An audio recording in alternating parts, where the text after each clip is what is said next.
6 Plus review. Now I've had the pleasure of using this phone for about a week now, actually a little bit over a week, and I figured now's the right time to do a review. I've already done an unboxing, now it's definitely time to get into the review and actually see how the phone does. And the phone has a lot of pros, however the phone does have some cons that we need to address. So let's start with the pros. First thing is battery life. Now, as of this current charge, I've been going strong for 3 full days. It's 10:16 at night Eastern Standard Time, and this is the 3rd day. So this battery is amazing. Not only does it far surpass any phone I've ever had, but the battery management is just fantastic. It allows me to run Wi-Fi, GPS, Bluetooth, and not turn it off. It manages it that well. Another plus is that when you have the phone on and you're at the home screen, you can flip it and it goes into a tablet mode. Most phablets don't do this. Most phablets just flip over like any normal phone. The Apple iPhone actually turns the bottom part that would be down here up here. It makes it a lot easier for landscape viewing. Another plus, the screen resolution and the actual screen, the display is real crisp, very clear.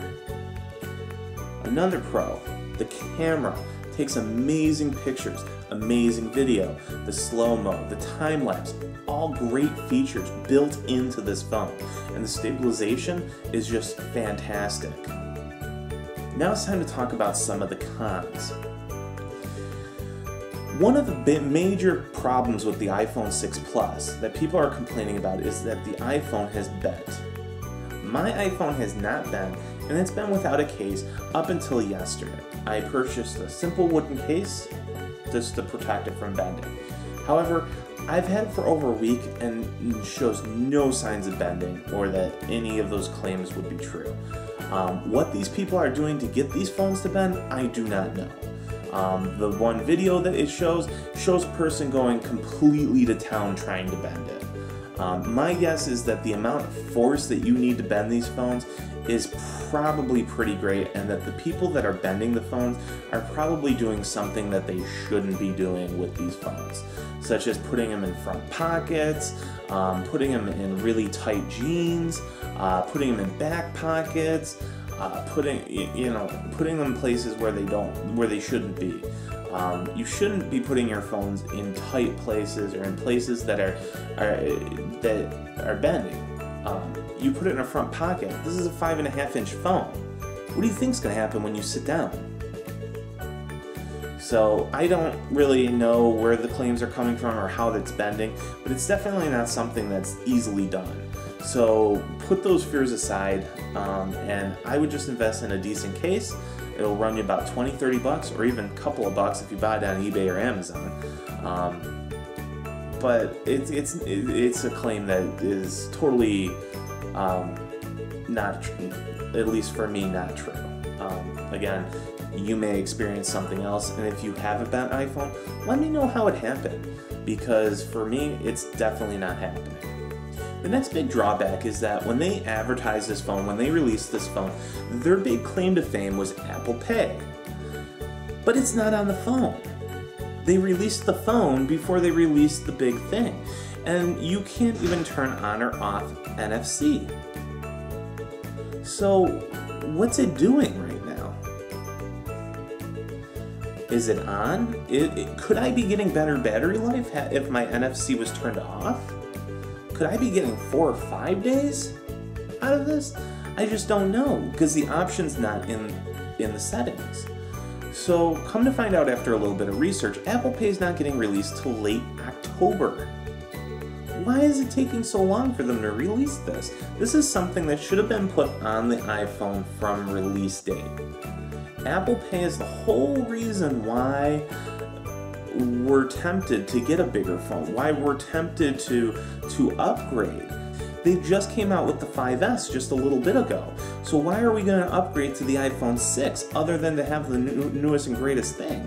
That doesn't make any sense. Apple Pay was supposed to be the program that made us want to upgrade because we could pay for stuff with the touch of a finger.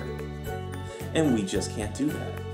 Another con that I've actually found out that nobody's been really talking about is that yes, although the new glass is much tougher and thicker and it does withstand small drops to the floor, it's very, very smudgy. I find myself constantly wiping my phone to get it clean, and I don't know if you guys can see this, but it's just filled with smudges. That's a big problem. Now, albeit that when you turn the phone on, those smudges are pretty much gone because of the crisp picture, but I can still see them in the light, and it drives me nuts. So, with all the pros and cons that I've seen, I definitely think the Apple iPhone 6 Plus is a really great phone, much better than the Samsung Galaxy S5. Now, I understand that the S5 and the Note 4 or Note 3, Note 4, the Note series have been doing this for a long time. They've had a bigger phone, and their claim to fame now is that Apple's copying them rather than they are copying Apple. That's the new thing that they're going to put out, and they're going to push it hard, of course. But I think that, yes, Apple could have released a bigger phone when Samsung did, but I think it wouldn't have been in their best interest. I think now that the market wants a bigger phone, now's the great time to release it. Had they released it back then, well, they might have been taking a big gamble, and I think they waited and watched the market, and they made a smart business choice, albeit that it was a conservative business choice, but still a smart business choice. All in all, I'd have to say that I give the iPhone 6 Plus a 4.5 out of 5 stars. Although there is things missing, it's still one hell of a good phone. The battery life well makes up for any type of delay in Apple Pay or smudging on the screen. However, the cons are there, and unfortunately it can't be a perfect rating.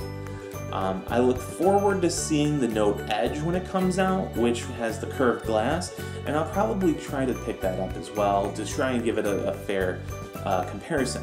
However, the Note 4 just seems like the Note 3, but with a faster processor, and I'm not interested in it at all. Leave your comments down below if you agree, disagree, or you find this review helpful. Again, my name is iSubby. This is Alcohol Arcade. Like, comment, subscribe down below.